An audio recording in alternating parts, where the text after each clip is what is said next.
Pertanyaan yang keempat, di dalam prosesi menuju alam nirwana, menghadap Ida Sang Hyang Widiwasa, mencapai alam moksa, di dalam agama saya diperintahkan untuk melakukan selamatan atau kirim doa 1 hari, 3 hari, 7 hari, 40 hari, 100 hari, mendak pisan, mendak pindo, nyewu.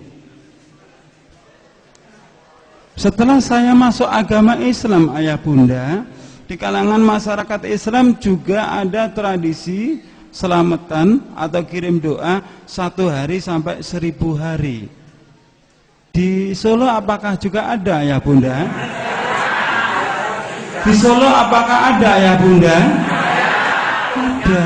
Oh, Blitar niku nggih wonten, Pak, tradisi niku, berarti ketularan keng Solo lek ngoten. Tolong jawab dengan jujur. Ya, kajian kita ilmiah. Maksudnya ilmiah, saya mengatakan dari Hindu, saya pun juga punya dasarnya. Anda mengatakan itu ajaran Islam, Anda pun juga harus menyiapkan dalil atau dasarnya. Apa yang dimaksud dalil? Dalil itu adalah ilmu Allah.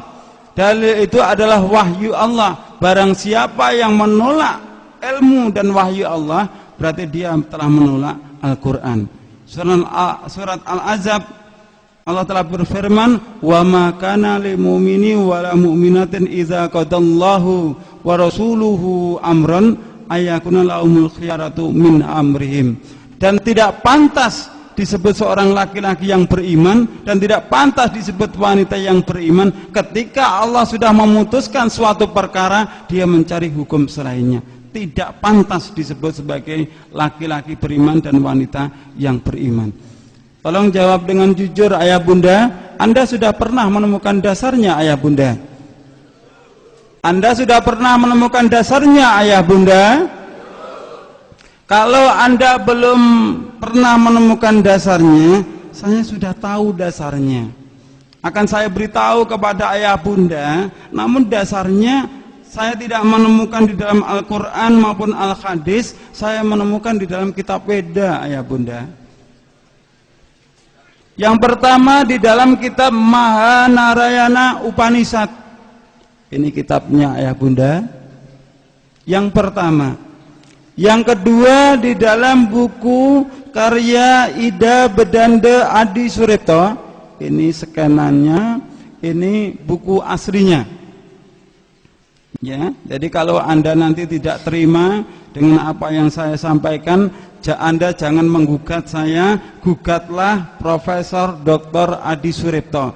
Di belakang ini ada nomor telepon beliau, silakan gugat beliau. Siapa beliau? Beliau adalah duta dari agama Hindu untuk negara Nepal, India, Vatikan, Roma. Beliau sekarang menjabat sebagai sekretaris PHDI Parisada Hindu Dharma Indonesia. Anda baca dalam buku beliau, Selamatan Surtanah, Selamatan Geblak, hari pertama, nelung dino, mitung dino, matang puluh dino, nyatus dino, mendak pisan, mendak pindo, nyewu, itu berasal dari agama Hindu. Bahkan beliau dengan berani mengatakan nilai Hindu sangat kuat mempengaruhi budaya Jawa, yang maksudnya di dalam kandungan juga diatur dengan aturan agama Hindu, ada telonan, ada tingkepan. Di Solo ini apakah juga ada telonan tingkepan, ayah bunda? Loh, kok banyak kabeh sih? Ayo Ustaz bubareng ngajine, Ustaz. Loh, kok banyak? Sudah tahu dasarnya? Loh, kabeh yo durung lho jane. Di media Hindu, jelas ayah bunda ya, bukan media Islam, jelas media Hindu. Anda baca filosofis upacara nyewu 1000 hari di Banyuwangi, jelas kan, media Hindu. Pertanyaan yang terakhir, setelah saya paparkan tadi dengan jelas, dengan gamblang, saya ingin bertanya kepada ayah bunda, Anda apakah pernah diundang dalam acara 1 hari, 3 hari, 7 hari, 40 hari, 100 hari, mendak pisan, mendak pindho nyewu. Apakah pernah ayah bunda? Berapa kali ayah bunda? Kok ndak terhitung toh ayah bunda? Apakah Anda pernah dipaksa menghadiri acara itu ayah bunda? Anda dipaksa? Jadi yora dipaksa loh. Loh Pak, saya kan diberi undangan kan Pak. Kalau diberi undangan itu kan wajibnya datang. Kalau saya tidak datang berarti kan berdosa. Kalau Anda diberi undangan, syaratnya itu undangan itu Anda baca dulu. Ya, Anda baca dulu. Kalau ini Anda baca acaranya walimahan ajaran Islam bukan? Anda datang enggak? Oh, acaranya akekon ajaran Islam. Anda datang enggak? Oh, acaranya 100 harian. Anda datang enggak ya bunda? Ono sing datang, ono sing tidak. Kira-kira ayah bunda, ketika kita diundang, kita mendatangi acara itu, kira-kira boleh enggak ayah bunda? Jawabannya ada 2 ayah bunda. Kita boleh datang dan kita juga tidak boleh datang. Kita boleh datang dengan catatan bertujuan untuk berdakwah. Ya, jelas ya, tujuan kita untuk berdakwah, bukan bersilaturahim, karena silaturahim sudah diatur oleh Allah dan Rasulnya. Tujuan kita berdakwah, karena tujuan kita untuk berdakwah, sampaikan kepada yang punya hajat, yang hadir di situ. Pak, Bu, saya sudah ngaji. Kebetulan yang ngaji itu mantan pendeta dari agama Hindu. 1 hari sampai 1000 hari seperti ini bukan ajaran Islam, Bu. Ini adalah ajaran agama Hindu. Itu boleh Anda datang. Anda berani tidak ayah bunda? Menyampaikan seperti itu berani tidak ayah bunda? Kalau Anda tidak berani, Anda tidak usah datang. Setelah Anda mendengarkan apa yang saya sampaikan, ada pendapat dari masyarakat kita. Loh, kalau kita datang kan juga bisa mendoakan orang tua kita, mendoakan leluhur kita. Kan berarti kan baik tuh, mendoakan orang tua, leluhur. Mungkin di Solo juga punya keyakinan seperti itu. Kalau kenyataannya itu benar, pendapat Anda itu benar, tentu sudah dilakukan oleh Rasul dengan para sahabat. Kira-kira Rasulullah itu dengan kita itu pintar mana ya bunda? Kalau Anda mengatakan pintar saya, pintar kita, lho dek nopo Rasulullah itu jadi bodoh ya bunda. Setelah Anda tahu dasar dari kedua sisi agama besar ini, kira-kira setelah sehabis kajian ini, Anda nanti berani tidak menyampaikan di dalam masyarakat kalau yang seperti itu adalah ajaran Islam, ajaran Hindu? Berani tidak? Berani? Allah Subhanahu wa taala telah berfirman pada surat At-Taubah 111, "Innallaha ashtara minal mu'minina anfusahum wa amwalahum bi anna lahumul jannah." Sesungguhnya Allah telah membeli dari orang-orang mukmin diri mereka, harta mereka dengan jaminan surga. Resiko ayah bunda, kita dikucilkan di masyarakat, kita dibenci di dalam masyarakat, resiko. Tapi jangan lupa, resiko itu dibeli oleh Allah dengan jaminan surga. Jadi kalau kita tidak berani melakukan dengan alasan ewoh pakewoh dengan tetangga, tidak enak sama tetangga, Anda berarti belum mampu menerima resiko. Saya resiko tidak enak sama tetangga karena apa? Istrinya baru saya garong, itu pantas. Itu loh.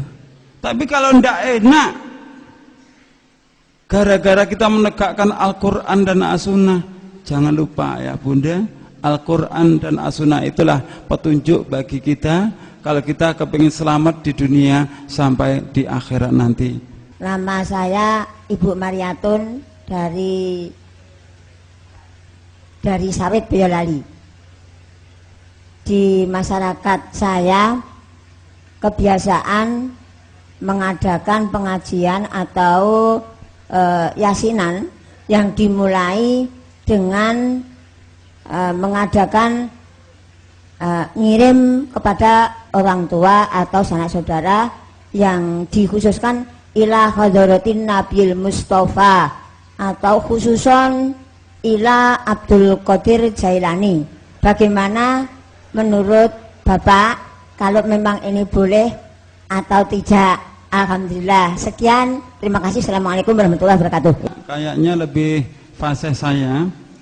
Jadi kalau saya dulu pernah belajar juga tawasul seperti itu ila hadratin Nabi Mustafa sallallahu alaihi wasallam wa ala alihi wa aswajihi wa dzurriyyatihi lahumul fatihah bi'inillahi ta'ala wa bisyafaati Rasulillah sallallahu alaihi wasallam wa bi karamati Syahadul Qadir radhiyallahu anhu lahumul fatihah. Pasien ndak ayah bunda? Jujur, kula siyen tukang ngoten niku ngene. Karena sampai saat ini saya belum pernah menemukan dalilnya, dasarnya. Sementara saya ini berhenti dulu. Saya diundang juga ndak mau, disuruh ngimami juga ndak mau. Kenapa? Kuwatir penyakit kula kumat malih ngoten. Di Ibu nun sewu kula nggih mboten sumerep dasaripun. Nggih. Bagaimana dengan keterkaitan 1 hari sampai 1000 hari itu yang dibacakan surat Yasin, surat Al-Falaq, Anas, bahkan doanya Rabbana atina fid dunya hasanah menurut pandangan Islam. Jadi Bapak Ibu sekalian, surat Yasin hak dari Allah. Surat Ikhlas, surat Falak hak dari Allah. Rabbana atina fid dunya hasanah wa fil akhirati hasanah wa qina adzabannar hak ayatnya Allah. Tapi walaupun itu hak dari Allah, Anda bacakan di acara 1 hari, 7 hari, 40 hari, 100 hari, mendak pisan mendak nyewu. Tadi sudah saya buktikan dengan jelas bahwa 1 hari sampai 1000 hari itu miliknya orang agama Hindu. Anda telah mencampur adukan antara yang hak dengan yang batil. Anda telah mencampur adukan antara ajaran Hindu dengan ajaran agama. Anda telah mencampur adukan antara ajaran Hindu dengan ajaran agama. Allah mengingatkan, wala talbisul haqqa bil batili wa ta'tumul haqqa wa antum ta'lamun. Dan janganlah engkau campur adukkan antara yang hak dengan yang batil, dan janganlah engkau sembunyikan yang hak itu sementara engkau mengetahui.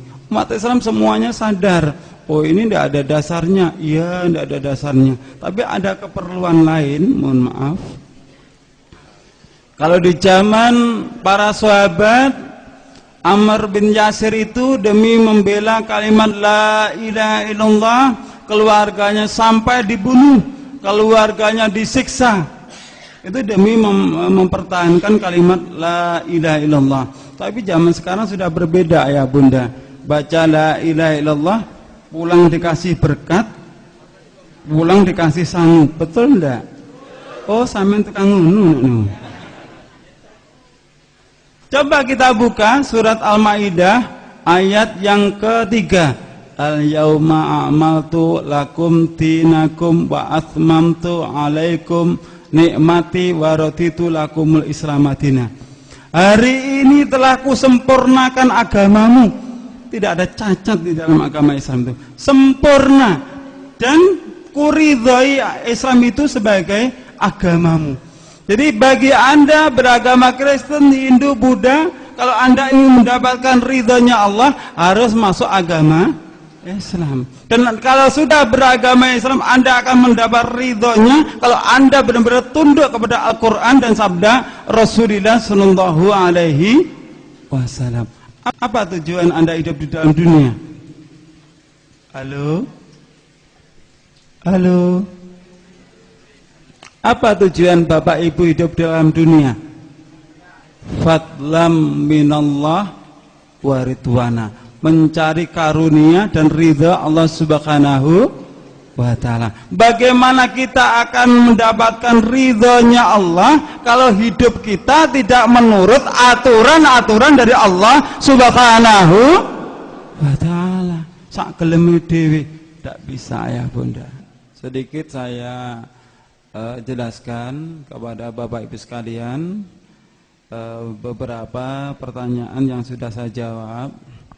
Kita dalam negeri kita Indonesia ini biasanya masyarakat kita dalam dua golongan besar, terutama dari Nahdlatul Ulama juga dari Muhammadiyah.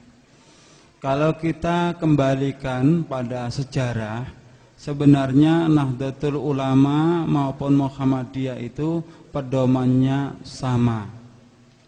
Kalau Anda tidak percaya, Anda buka Muktamar Nahdlatul Ulama Rabiul Tsani 1926, Lajnah Taif wan Nasr LTN NU Jatim dalam problematika hukum aktual Islam. Kiai Hasyim Asy'ari mengambil hukum dari Imam Syafi'i.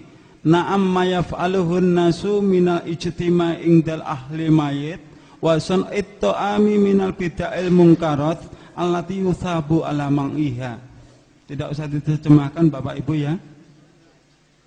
Tidak usah diterjemahkan Bapak Ibu, ngerti kan? Loh, kok enggak? Sama Islam suwi gak ngerti bahasa Arab ta?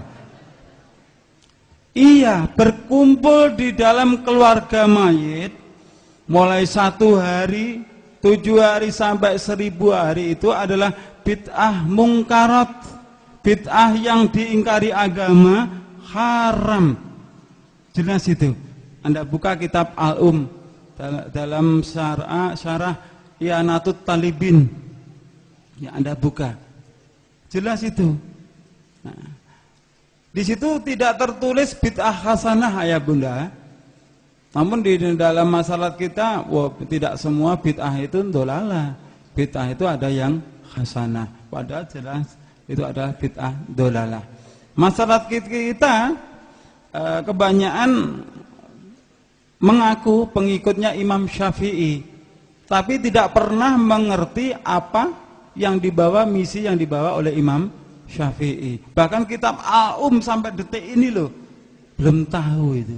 Ngomong pengikutnya Imam Syafi'i. Jadi yang dari Nahdlatul Ulama, yang dari Muhammadiyah semuanya sama, setuju dengan yang dibawa oleh Imam Syafi'i dalam kitab Al-Um tadi. Namun setelah muktamar itu masih sahih ya Bunda, sampai detik ini belum ada yang mencabut itu.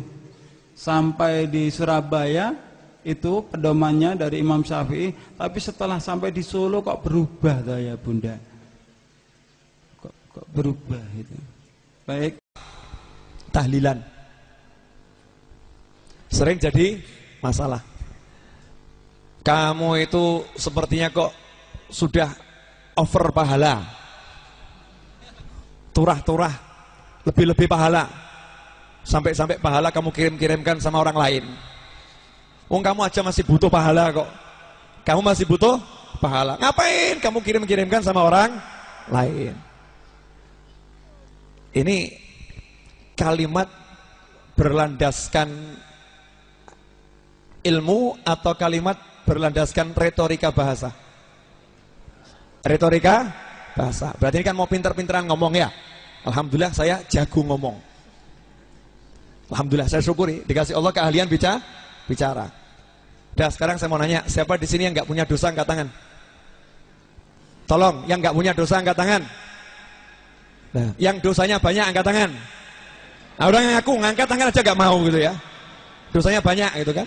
Itu udah jelas dosa kita banyak, betul kan? Iya. Sekarang saya mau nanya, siapa di antara kalian yang tidak mintakan ampun untuk orang lain angkat tangan? Semua mintakan ampun untuk orang lain kan? Mintakan ampun untuk orang lain. Emangnya kalian itu sudah turah-turah ampunan, kok minta buat orang lain? Nggak usah mintakan buat orang lain, minta aja buat diri sendiri. Diri sendiri butuh ampunan, ngapain mintakan ampun buat orang lain? Coba kalau saya ngomong begitu mau dijawab bagaimana? Jawabannya ya, wah Habib bodoh gitu. Kalau saya ngomong begitu kan bodoh namanya ya. Ini namanya pinter-pinteran ngomong. Ini nggak objektif, nggak sesuai dengan dalil Al-Quran maupun hadis Nabi Muhammad Sallallahu Alaihi Wasallam. Kalau kita mau menyatakan boleh tidak ngirimkan pahala dan lain sebagainya, sekarang kita nanya dulu, mesti yang dibahas pendapatnya Imam Syafi'i. Ya, nanti kita akan jawab setelah azan dari Masjid Riyadh ini selesai ya. Setelah jawab azan nanti kita lanjutkan. Kita ambil satu masjid saja, karena kalau ngambil semua masjid gak rampung-rampung azannya. Satu masjid.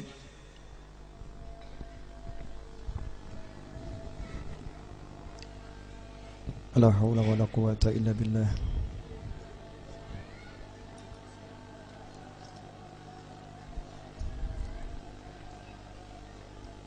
La haula wala quwata illa billah.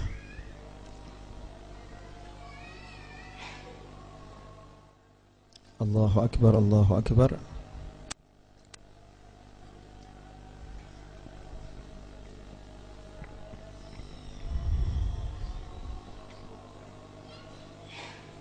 La ilaha illallah Muhammadur Rasulullah sallallahu alhamdulillah rabbil alamin. Allahumma salli wa sallim ala sayyidina Muhammadin wa ala ali sayyidina Muhammad.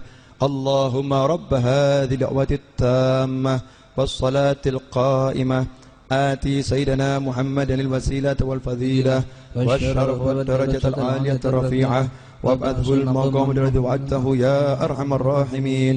رب اغفر لي ولوالدي رب اغفر لي ولوالدي رب اغفر لي ولوالدي رب اغفر لي ولوالدي رب اغفر لي ولوالدي وارحمهما كما ربياني صغيرا. اللهم إنا نسألك العفو والعافية والمعافاة الدائمة في الدين والدنيا والآخرة. وصلى الله على سيدنا مولانا محمد وآله وصحبه وسلم. Alhamdulillahi rabbil alamin. Sebelum saya lanjutkan, yang saya praktekkan ini baru saja bid'ah.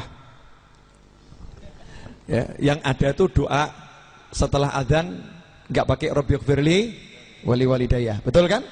Tapi saya tambahin rabbighfirli wali walidayya 5 kali.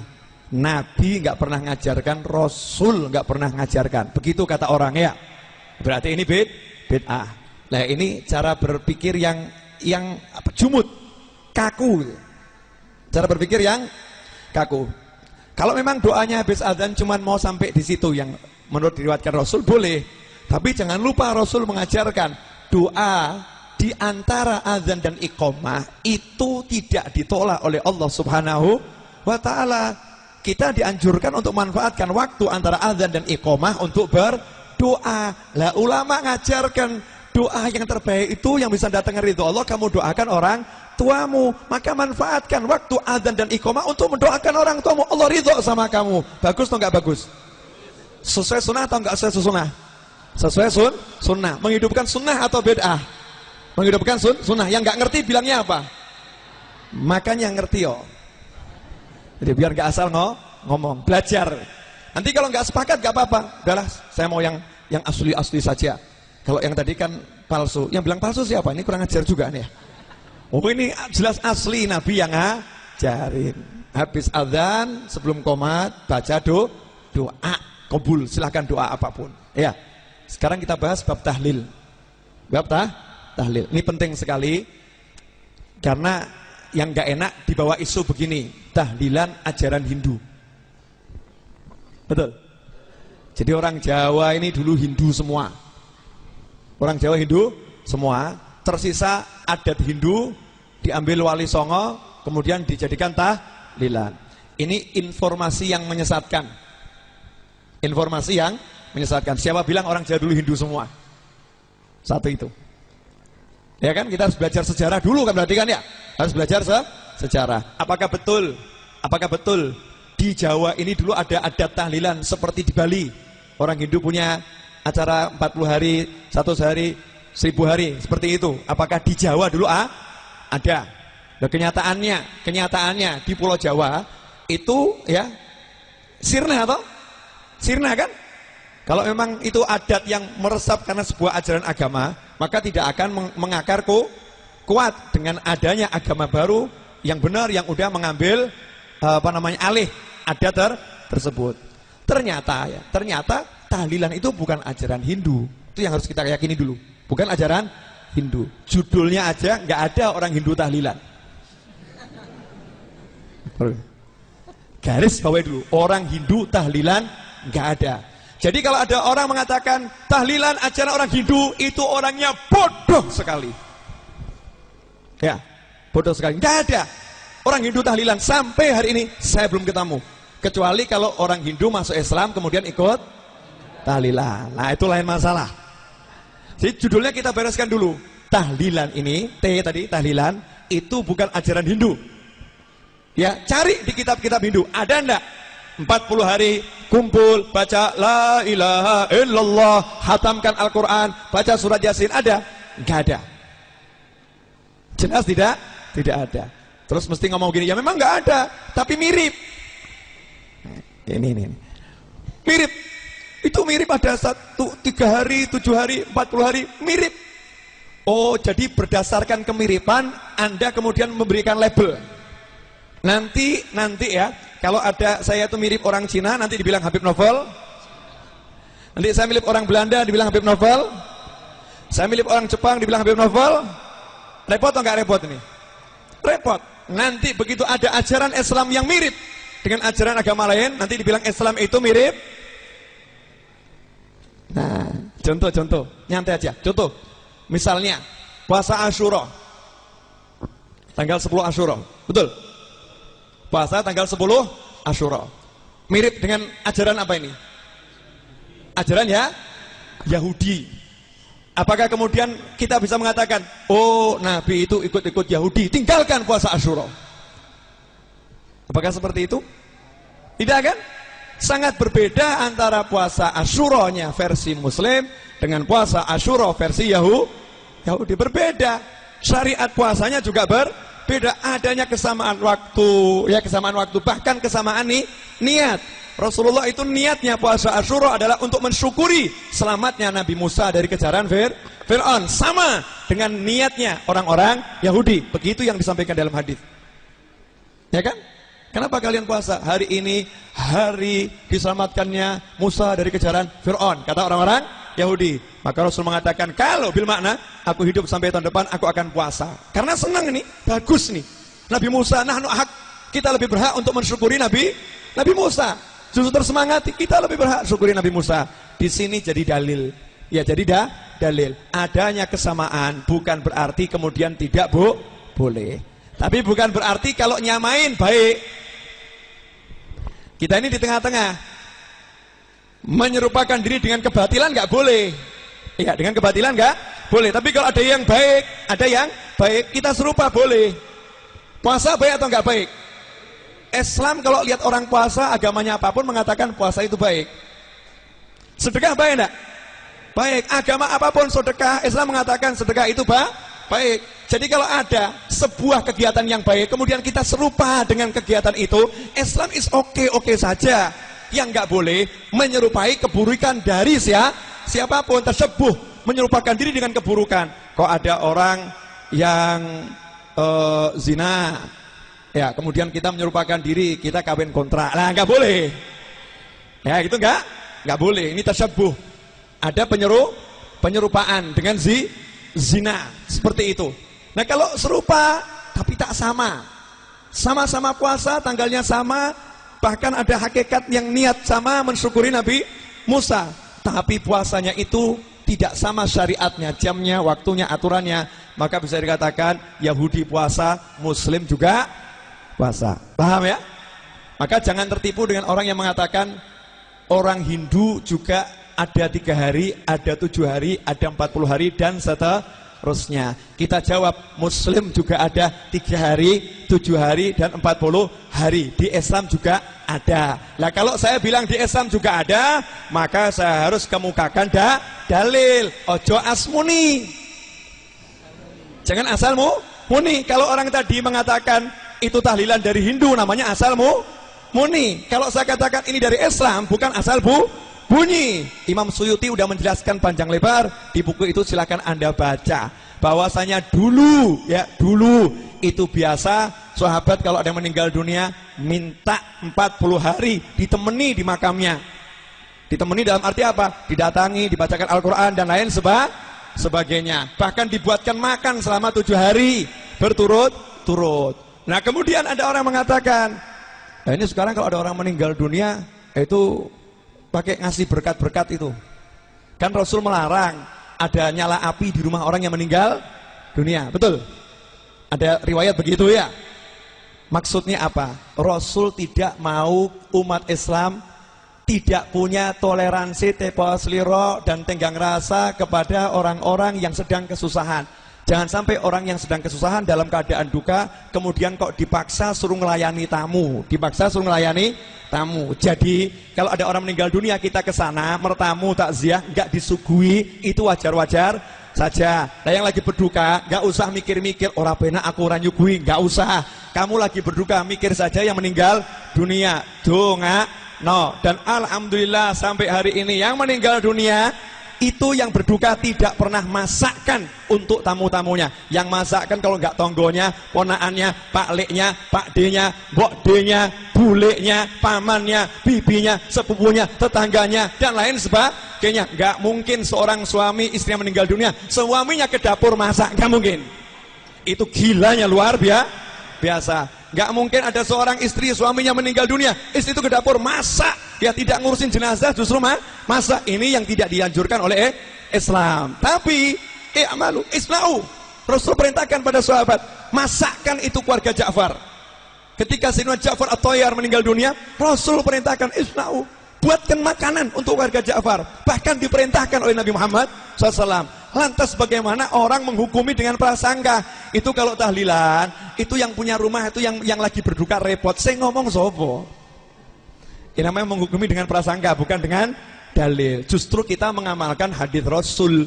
Justru kita itu datang ke rumah yang berduka sebagai kerabat, membantu memasakkan tamunya. Dan itu berapa hari? Gak boleh masak. Masak 40 hari gak boleh masak. Jangan picik gitu ya. Yang berduka nggak boleh masak kapan? Ya ketika ada jenazah, suruh sibuk mikirkan yang meninggal, mengurusi jenazah. Lah kalau jenazahnya udah pergi, ya lanjutkan kehidupan, lanjutkan kehidupan. Ada tamu ya temuin tamumu. Kecuali kalau wanita yang iddah, maka ada aturan-aturan syariat. Tapi itu kita tetap dianjurkan, bantulah yang meninggal agar tidak repot keluarganya. Makanya tetapkan kerabat, bantu di situ masakkan dan lain sebagainya. Nah itu yang meninggal, istrinya meninggal, suaminya beli roti, dibagi-bagi. Oh yang nggak boleh kan masak toh mas. Kalau beli roti kan nggak repot toh ya. Beli roti kan sedekah toh ya. Kalau sedekah untuk yang meninggal dunia kan Rasul justru menganjurkan toh. Ketika ada seorang anak mengatakan ibuku kalau masih hidup pasti dia akan bersedekah, tapi dia udah meninggal ya Rasulullah. Gimana kalau aku sedekah atas namanya? Sedekahlah, Rasul perintahkan. Makanya kita kalau sedekah untuk yang meninggal dunia, maka itu oke-oke saja. Jelas sampai di sini? Lalu itu Imam Syafi'i mengatakan, nggak sampai ngirimkan Al-Quran, nggak sampai. Yang ngomong Imam Syafi'i. Tolong kalau ngutip ucapan Imam Syafi'i yang cetoh. Yang jelas saya madhab Syafi'i. Jenengan madhabnya nggak cetoh, jangan gaya pakai madhab Syafi'i. Ya, saya madhabnya Syafi'i. Dan ingat, ulama-ulama Ahlus Sunnah wal Jamaah di Indonesia madhabnya Syafi'i. Tidak ada satupun yang mengirimkan Al-Quran untuk yang meninggal dunia. Nggak ada. Yang ada mengirimkan pahala bacaan Al-Quran kepada yang meninggal dunia dengan kalimat Allahumma, ya Allah tolong kirimkan, dalam bentuk doa. Dan ijma ulama, entah itu Ibnu Taimiyah atau Syekh Abdul Wahab atau siapapun mengatakan doa untuk yang meninggal dunia sunnahnya Nabi Muhammad sallallahu alaihi wasallam. Artinya ketika kita mengatakan ila ruh kepada ruh, itu yang dimaksud adalah ya Allah sampaikan pahala Al-Fatihahku, Yasinku, tahlilku, tasbihku, tahmidku, takbirku, sholawatku, sedekahku kepada ruh fulan. Artinya kita sedang berdoa. Makanya nanya kepada pengamal tahlil, karepmu ila ruh ki apa? Paham ya? Jelas semuanya? Ini yang di atas ini pada tidur atau? Kok tiada kata, tiada sapa? Saya seperti orang jual jamu ngomong sendiri. Memang harusnya begitu ya, mendengarkan. Lanjut ya. Bahkan Imam Syafi'i menganjurkan, kalau Al-Quran itu dikirimkan nggak tekan. Ya Allah, aku kirimkan Al-Quran, nggak sampai. Itu Imam Syafi'i loh ya. Kalau ulama yang lain mengatakan sampai. Tapi Imam Syafi'i mengatakan kalau kamu bacakan di sampingnya sampai Al-Qur'annya. Mudeng. Kalau dikirimkan itu terlampau jauh, nggak sampai. Tapi kalau yang bersangkutan yang mau kamu kirimi itu ada di dekatmu, sampai. Tahu bedanya ya? Kalau mendoakan sepakat, kita semua tahlil itu mendoakan, ya Allah tolong sampaikan pahala. Artinya kita berdoa agar pahalanya disampaikan. Itu sampai. Tahu bedanya enggak nih? Tahu. Nah sekarang kalau cuman nggak berdoa, cuman niat biar pahalanya baca Al-Quran sampai ke fulan. Kalau Imam Syafi'i mengatakan itu tidak sampai kalau jauh, kalau dekat sampai. Kalau dekat sampai. Makanya Imam Syafi'i menganjurkan bacakan Al-Quran di makam orang yang telah meninggal dunia. Wa in khatamu, kalau dia bisa mengkhatamkan Al-Quran 30 juz di makam seorang yang telah meninggal dunia, maka itu jauh lebih baik. Berarti adakah Imam Syafi'i mengatakan ojo tahlilan? Nggak ada. Justru Imam Syafi'i menganjurkan kalau mau lebih hebat, jangan sekedar Allahumma tok teko adoh parana no kuburane khatamno Al-Qur'an, datangi makamnya khatamkan Al-Qur'an, itu jauh lebih hebat. Tapi kelompok yang satu ini menukil ucapan Imam Syafi'i untuk kemudian mengatakan Imam Syafi'i tidak mengajarkan tahlilan. Beda sedikit atau beda banyak ini? Beda banyak ya? Bedanya sangat banyak. Makanya jangan mau dikelabuin. Tanya nih sama ulama-ulama Ahlus Sunnah wal Jamaah. Jelas sekali ajarannya gamblang sesuai Al-Quran dan Sunnah. Sampaikan pahala, ya Allah tolong ya Allah. Kalau ada orang mengatakan orang tekan mas, berarti dia merasa jadi Allah. Oh, kamu kok bisa ngerti doa saya nggak kabul? Sementara orang doa itu suruh yakin untuk kabul. Sedangkan Rasul menjamin doaul mukmin, doa seorang mukmin untuk saudaranya tanpa sepengetahuannya pasti kabul. Lah sing mati ra roh kok tak dongakno. Yang meninggal itu nggak ngerti, saya doakan. Berdasarkan hadis Nabi bisa kita katakan sampai bukan karena ucapan kita. Kita katakan sampai berdasarkan nas hadis Nabi. Doamu, doa seorang mukmin untuk saudaranya tanpa sepengetahuannya itu kabul. Ada malaikat mengatakan kamu juga dapat yang sama. Makanya kalau kita kirim pahala itu bukan berarti kita kurang pahala atau turah-turah pahala. Justru karena kita langsung dapat pahala dari doa malaikat. Kamu juga dapat yang sama. Ya Allah, tolong tadi saya baca Al-Quran, pahalanya juga berikan kepada fulan. Ya Allah, malaikat ngomong awakmu untuk podo. Kamu juga dapat sama. Ngaji kita yang tadi belum cetok, belum jelas statusnya pahalanya, jadi jelas karena doa malaikat ketika kita mau mendoakan orang lain. Sampai di sini jelas? Terus yang belum jelas yang mana? Nah, untuk yang belum jelas yang mana, itu tanya jawab. Kita mau kupas semua bukunya nggak mungkin toh? Coba jenengan hitung, Anda hitung. Saya udah bicara berapa jam? Hah? Setengah 10, setengah 11, setengah 12, 2 jam seperempat. Mau dilanjutkan sampai setengah 1 nanti nggak ada tanya jawab, nggak jadi bagi door prize. Saya senang tuh. Kalau door prize nggak dibagi saya untung, 3 laptop nggak jadi melayang. Ya kan, meja kursi yang unik di depan nggak jadi melayang. Kemudian sepeda ontel ala kerbau. Ya, kerbau tuh di depan nggak jadi melayang. Kemudian ada magicom, ada macam-macam lah Bu, yang buat menyenangkan ibu-ibu itu, ya, nggak jadi melayang. Jadi kesepakatannya ada door prize atau door prize buat saya semua. Ada door prize. Berarti door prize-nya dibagi enggak ini? Baginya kapan? Terjadi beda pendapat antara kalangan bapak-bapak dan ibu-ibu. Mendengar yang namanya magicom langsung mengatakan sekarang. Ibu ya kena magicom langsung bilang sekarang. Saya lanjutkan dulu ya. Ini hal-hal yang sering dipermasalahkan. Permasalahkan. Jadi tahlilan itu dianggap buang-buang pahala untuk orang lain padahal kita butuh pahala. Justru karena tahlilan kita mendapatkan pahala. Dan tahlilan tidak niru Hindu atau agama manapun. Tahlilan itu berasal dari Islam. Terperinci baca buku itu. Nah, jangan khawatir. Insya Allah 2 bulan atau 3 bulan lagi bukunya akan saya sebarkan secara utuh di internet. Ya, 2 bulan atau 3 bulan lagi PDF-nya akan saya sebarkan. Sekarang bukunya saya jual dalam bentuk kertas dulu ya, untuk mengumpulkan dana bagi perjuangan Ahlus Sunnah wal Jamaah. Saya lagi membangun sesuatu, bukan cuma bangunan ini, saya lagi membangun sesuatu rahasia. Nanti kalau udah jadi, jenengan tinggal menikmati hasilnya.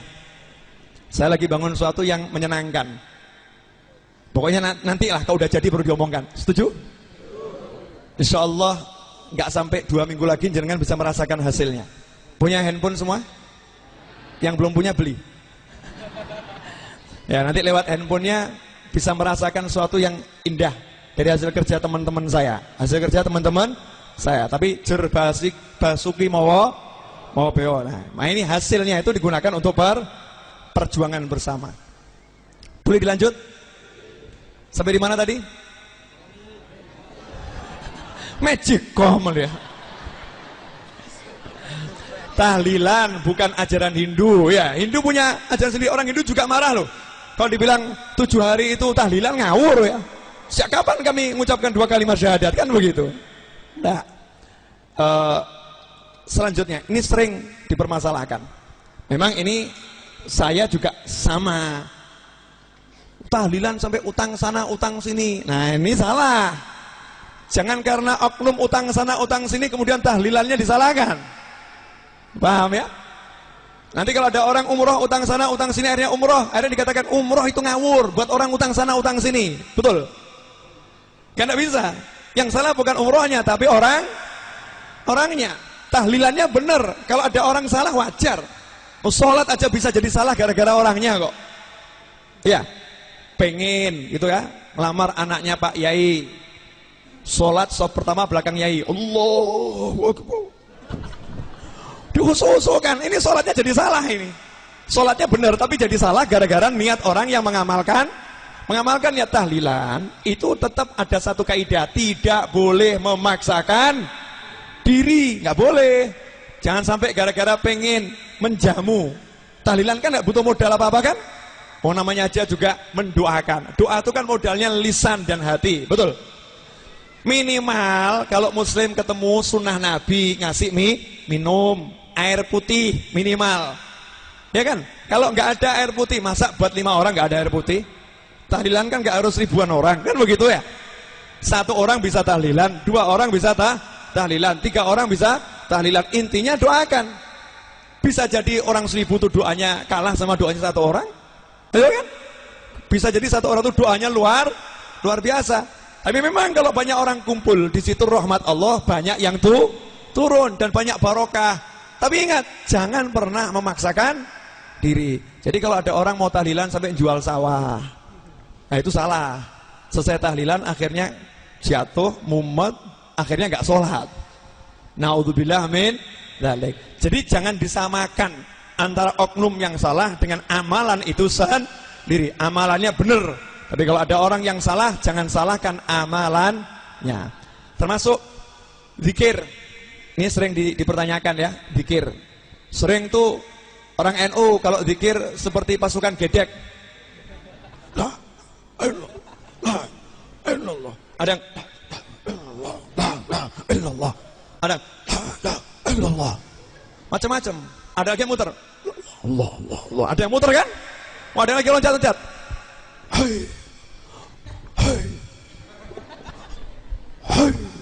Ada kan toriko ya? Ada yang seperti itu. Ini zikir atau joget? Dicoba dibedakan toh, orang joget itu begini loh. Itu joget.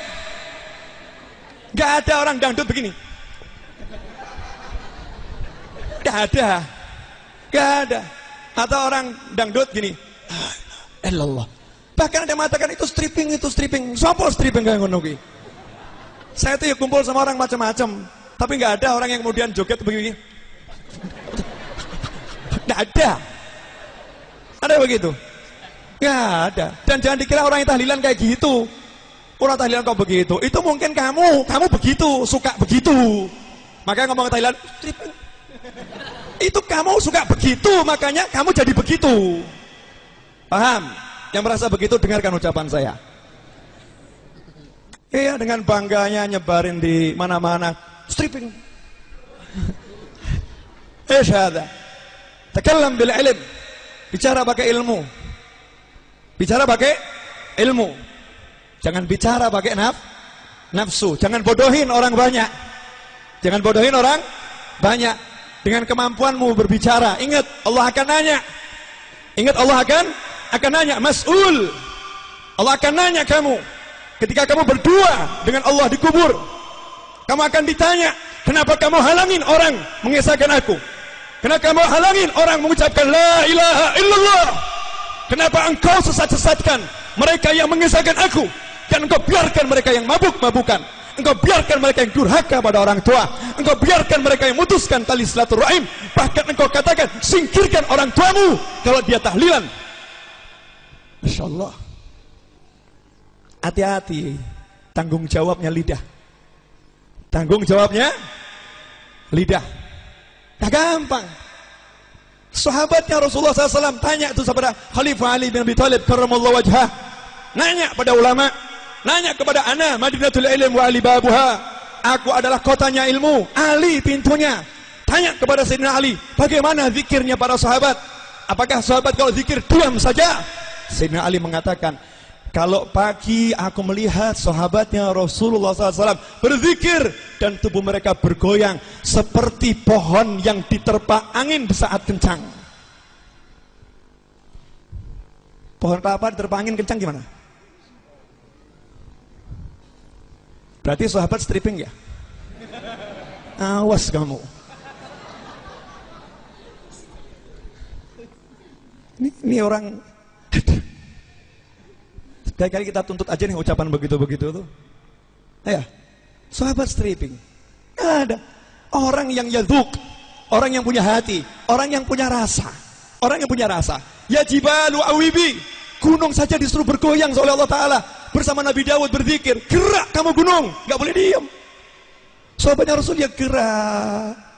Nah ini kan masalah hati, masalah hati. Makanya, idza dzukirallahu wajilat qulubuhum. Ketika disebut nama Allah, hati mereka bergetar. Getaran hati itu tidak bisa ditahan tubuh. Orang gergeten tahu, orang gemes. Ada orang gemes cuma diam. Aku gemes, nggak ada. Ada nggak ada? Aku gemes banget tuh, ada kan? Gemes, ini gemesnya, ini gemes namanya. Bisa disalahkan orang gemes, bisa disalahkan. Nggak bisa, kenapa? Itu getaran hati. Idza dzukirallah wajilat qulubuhum. Jika disebut nama Allah, hatinya bergetar. Nah kalau hatinya bergetar, tubuhnya bagaimana? Nggak bisa dikuasain. Ketika Sayyidina Ja'far At-Tayyar radhiyallahu ta'ala anhu, Rasul mengatakan asbahta. Ya. Engkau adalah manusia yang paling menyerupai aku akhlak maupun parasmu. Coba ini pujian biasa atau luar biasa nih? Kamu tuh paling mirip sama saya loh. Baik itu tubuhmu maupun akhlakmu mirip sama saya. Yang ngomong Rasulullah SAW. Biasa atau luar biasa? Sayyidina Ja'far At-Tayyar bangun langsung goyang luar biasa. Gerak terus. Senang gitu. Bilang Sayyidina Ja'far stripping gitu ya. Disco. Ya orang senang tuh biasa tuh bangun loncat. Tanda orang senang gerak. Nah ketika orang berzikir menemukan rasa, tubuhnya bergoyang dan itu dilakukan oleh para sahabat. Cuman goyangannya orang yang joget sama orang zikir tuh orang bodoh saja bisa bedakan. Lagi apa dia? Zikir. Lagi apa dia? Stripping. Paham kan? Kalau ada orang zikir dibilang stripping berarti yang ngomong nggak waras, nggak bisa bedakan, akalnya nggak bener. Dia nggak bisa bedakan mana ini dangdut, mana ini disco, mana ini zikir. Anak kecil aja bisa tahu. Lagi apa dia? Tahlil. Tahu kan? Lagi zikir, bukan lagi joget dan lain sebagainya. Jelas. Lah itu kalau sholawatan. Nah ini. Sholawatan tuh ada orang yang dangdutan. Kok sholawatan ada orang dangdutan ya? Nggak ada kan? Tapi di tengah-tengah sholawat ada orang yang geraknya menyerupai dangdut mungkin. Itu mungkin. Itu ketika iramanya bukan lagi irama sholawat, makanya tidak bisa dikatakan sholawatan. Iramanya bukan irama islami, bukan dikatakan itu sholawatan. Sholawatan itu punya nuansa irama tersendiri. Dia menggerakkan hati, menggerakkan tubuh sesuai ridha Allah Subhanahu wa ta'ala. Nah tasyabuh, makanya juga ada itu oknum-oknum, baik oknum yang sholawatan tuh ya. Ketika ada misalnya saya di sini Ali Maksum dan kawan-kawan nabuh rebana ini. Wong dia tuh biasanya apa namanya ngepil. Ya, biasanya ngepil. Wah.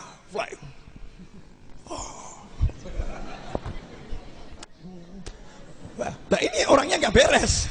Jangan salahkan soal orangnya yang nggak beres.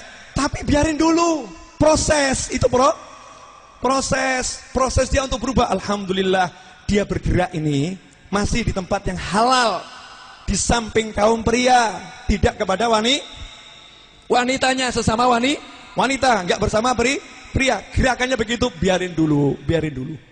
Ya, ingkari dalam hati, doakan, kemudian dibimbing, nanti pun jadi benar. Beb, dalilnya Beb, boleh nggak orang nari? Boleh. Islam itu agama seni. Makanya yang nggak punya jiwa seni nggak bisa bagus Islamnya. Kanjeng Nabi itu penuh dengan jiwa seni kok. Seniman ulung untuk Rasulullah SAW. Seninya luar biasa. Nggak percaya? Lihat itu bagaimana surbannya Rasulullah. Lihat bagaimana pedangnya Rasulullah. Lihat bagaimana pakaian putrinya Nabi Muhammad SAW. Fatimah Zahra. Modis, cakep, seni, indah, tapi syar'i, Islami. Lihat gitu. Hebat. Rasulullah itu seniman ulung.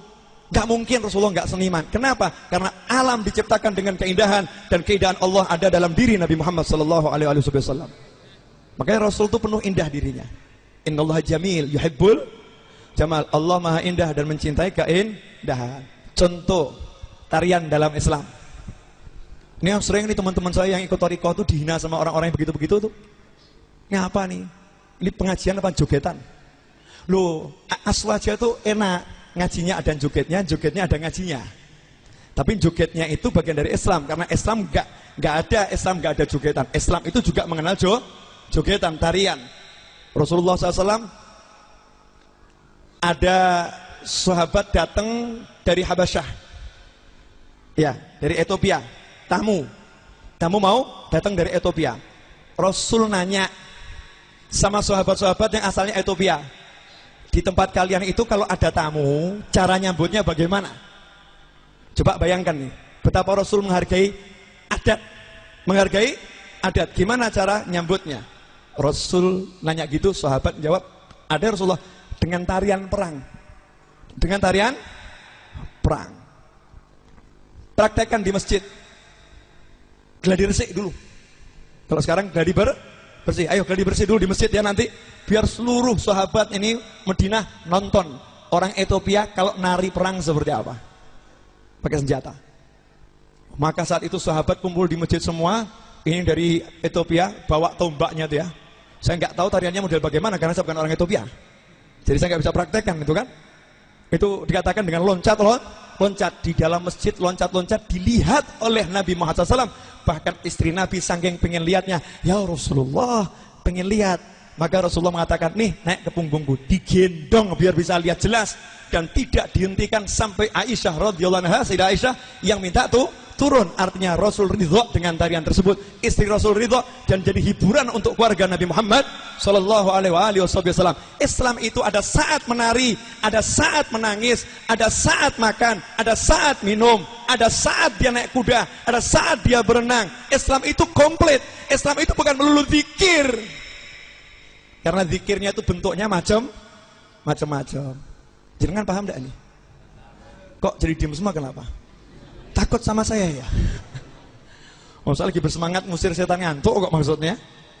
Ya, jadi zikir dengan gerakan itu dicontohkan para sahabat. Di hadapan Rasul pun dilakukan oleh sahabat. Dengan tarian itu diizinkan dalam Islam. Tentunya syarat dan ketentuan berlaku. Kalau tarian yang dia itu menyerupai dengan orang-orang banci, menyerupai perempuan ya, yang goyang begini, ya kabeh ngomong haram kang gitu. Ya kan ya? Ini tarian yang memang menimbulkan syahwat. Coba tarian Aceh itu, bilang haram itu.